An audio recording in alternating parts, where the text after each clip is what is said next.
And a good morning to you. I got 8:31 here at our studios. Lanny Ford along with you here this morning. Short and brief this morning, but some things came down I felt like I just needed to get on and talk about just for a few minutes. Now remember, this is going to be an opinion this time. So if you don't want to hear it, go ahead and turn the channel, because that's what this one is going to be. A little technical difficulties getting on this morning. We had a power outage last night. Even before the first crack of thunder, we lost some power, and things had to get reset and all that type thing. Already had a bunch of rain move through again. Going to be a total miserable rainy day today. And if you think today's bad, hang on till tomorrow. Hold my beer. 45 degrees tomorrow is going to be your high. So go ahead and get ready for that as well. And it's going to be wet all day tomorrow as well. So all this story came down, and you'll have to forgive me. I got to put the old man glasses on because I can't see it. But here is, we talk about the High School Athletic Association, and the bad part about it is it needed some adjustment. It needed some oversight. Now, as I always say, usually what happens is things get noticed, things get changed, and they get changed because the pendulum has swung way up here. The problem that happens is the pendulum swings past the middle and back up to the other side and goes too far. So there's where the problem lies, and that's kind of what's happening now. There's some good things in this, but there are some bad things in it as well. There is a bill that has been put before the state legislature. It's called Senate Bill 636, and Senate Bill 636 was introduced on Wednesday, and while it does aim to restrict participation of student athletes who identify as transgender, it also introduces additional changes that would further strip the High School Athletic Association of its authority to govern high school sports. That's what the legislature was after. Now, if anybody's surprised by that, I've got some property I'd like to sell you that's well east off the coast of North Carolina. Now, I'm just telling you this because that's what they were after. They were after trying to get control of the Athletic Association, and that's what they have done pretty much. Now, to give you some of the other things that are in this, and this is where I kind of have the problem, and a happy Good Friday to you as well. They want school athletic transparency, okay? And I thought that's what we had in the first agreement. This bill would prevent the State Board of Education, that's who they gave the authority to, from delegating student participation rules, student health and safety rules, penalty rules, appeals rules, fees, administering organization rules, and reporting rules to the High School Athletic Association. In terms of the penalties, the new bill would prevent the association from issuing monetary penalties to schools for violations, and it would also require the superintendent of public instruction to appoint an independent appeals board that would hear appeals from students, parents, and participating schools. That's a good idea, okay? I go back to the NFL. One of the problems with the NFL is when they delegate penalties, violations, whatever you want to call it, and an athlete has an issue with it or a team has an issue with it, it goes back to Goodell, and then he's the one that decides whether he'll overturn it or not. Well, he's jury, judge, and executioner. Can't do that. Got to have some separation in there. And I think the superintendent appointing an appeals board is better than a board inside the Athletic Association who basically dealt out the penalties. I could be wrong. Lanny's opinion here. But I think the High School Athletic Association, not a whole lot of people down the tree of authority are going to argue with what got handed out. Okay, that's just what I'm thinking. If the bill is passed, students and parents will be allowed to appeal a penalty resulting from the application of a rule that restricts an individual student from participating in a season game or series of games. Now, I think that appeals board should make sure that the rule was followed and the penalty was applied justly based on the rule. Okay, you can't go back and change. Well, I don't think that's what happened. That's not what it should be about. Just like in court cases, It shouldn't be, well, I don't think that they looked at that right. That's not what that is when it goes to appeals. The appeal should be, was the law followed? Were the rules followed? And that's what we're looking at here. Now, the other thing is the membership, and they're working on this now, and I've already told you it don't work because you got to have a 75% vote. If you don't vote, it's a no vote to go away from 4 classifications. North Carolina is one of the few schools that still has huge divisions of athletics. It should be more divisions, smaller schools, size of schools would be closer in numbers. Expand to at least 7 classifications for the 25-26 school year. If this bill passes, result of the vote would not matter because they're wanting to write 4 classifications into state law. Well, first of all, we don't need state laws that govern the classifications of athletics in North Carolina. If that's the most important thing that our state legislature has got to worry about, we're in trouble anyway. That's not what they should be doing. That should go to an association to decide for the betterment of the schools, not the legislature. The legislature should have more important things to do. The 21 legislation gave the State Board of Education the power to enter into a memorandum of understanding, but this bill would give the power exclusively to the state superintendent. Not sure on that one. I really think I'd rather have it inside the Board of Education than one person. That's kind of what we got going on now, and we all know how that's turned out. The bill also lists a number of requirements for any memorandum of understanding that the state superintendent enter into. The association would have to apply and enforce all rules adopted by the state board. That's exactly the way it should be. Any rules delegated to the association must be proposed on its website before it can be adopted, and all rules adopted must be provided to the state superintendent within 15 days for review, and then the superintendent can decide that that rule adopted is unenforceable. The North Carolina Association must make its handbook, student participation rules, gameplay rules, and appeals process information available on its website. All that stuff should be transparent. All of that stuff should be available to anybody that asks for it. And you shouldn't have to ask for it. It should be readily available. Adopt requirements for membership of the board that will require equal representation for all educational districts. Okay with that.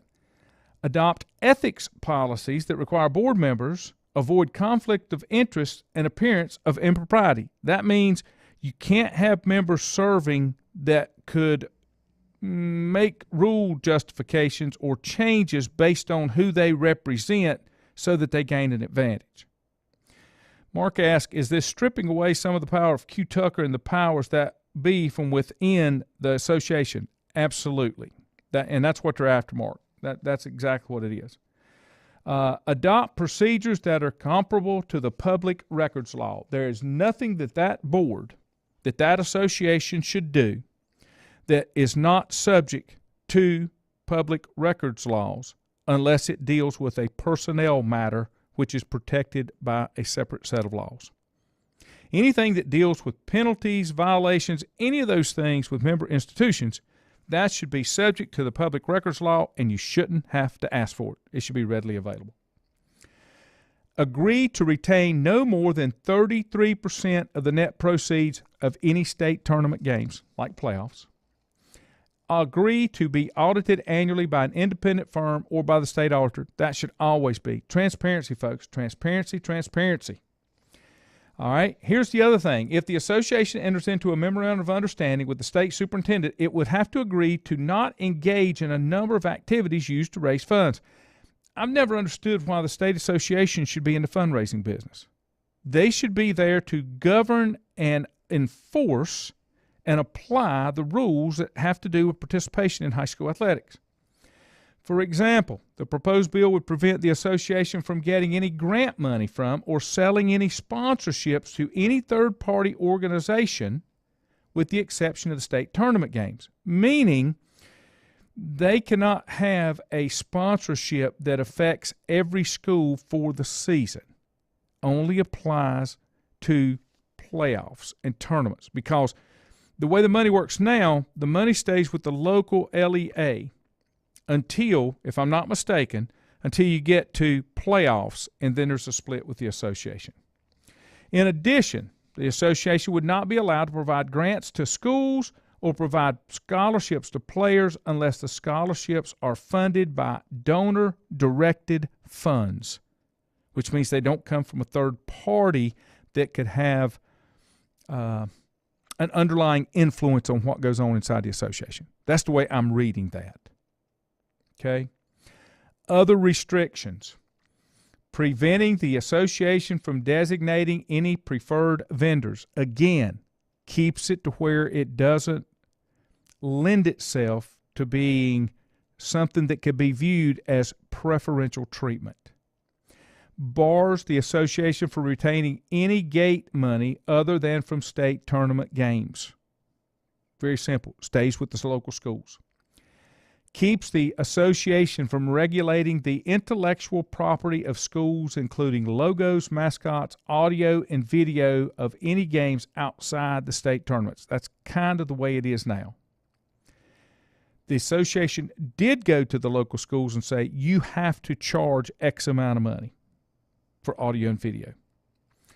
The association can't prohibit or restrict a participating school from scheduling a non-conference game during the regular season. Kind of what that is the association says you can't play this team, you can't go out of state, you can't do this. They need to get out of that business. They need to totally get out of that business. Let's see. Now, that's what's in that bill. Here's the other topic. And related, all this came from the North Carolina High School Overtime, which is out of WRAL in Raleigh. Nick Stevens is the managing editor. And I wanted to give them full credit because they stay on top of this down there. The other, let me see here. Of course, Q Tucker and the association are very frustrated with this, and that's because they lose control. Now, I'm going to give you one more. This one's a little touchier, I guess, because it involves a lot of moving parts. Once again, Lanny's opinion. And let me say, first of all, what you want to do with your life, how you want to live your life is none of my business, just like it's none of yours. So what kind of decisions you make that affect you, I'm completely good with. I don't have to agree with it, but it's your decision, okay? So the next thing that they did is there was a bill filed that would result in sweeping changes of high school sports eligibility, including for students who identify as transgender, okay? The Fairness in Women's Sports Act was filed in both the House and Senate. A more wide-ranging bill titled School Athletic Transparency, which is what I just talked about, was filed in the Senate. Okay, it too it includes restrictions on transgender athletes. Here's my problem. Your genetic makeup, okay, far as body type, muscle mass, all of those type things, even if you're identifying as transgender, it's different. I just because you identify doesn't mean you should be allowed to participate in athletics and be able to hold records when you're not biologically that. When you're talking about sports, that's not how you identify. Sports is about the human body as it is, not how you identify. I'll make sure I'm clear on that. I don't have an issue with how you identify. That's you. But it's not fair to an athlete that was born female to compete with an athlete who was born male but has chosen to identify as female. I can't get past that, okay? Interscholastic athletic activities designated for females, women, or girls shall not be open to students of the male sex from a biological standpoint. The bill reads, sex shall be recognized based solely on a person's reproductive biology and genetics at birth. You can't change that. You can identify as whatever you want to, but you can't change the biological, metabolic makeup of the human body. Okay? Now, a lot of support in the House and Senate. And you're going to see more of this, okay? The current Athletic Association rule allows student athletes who identify as transgender an opportunity to play sports based on their gender identification.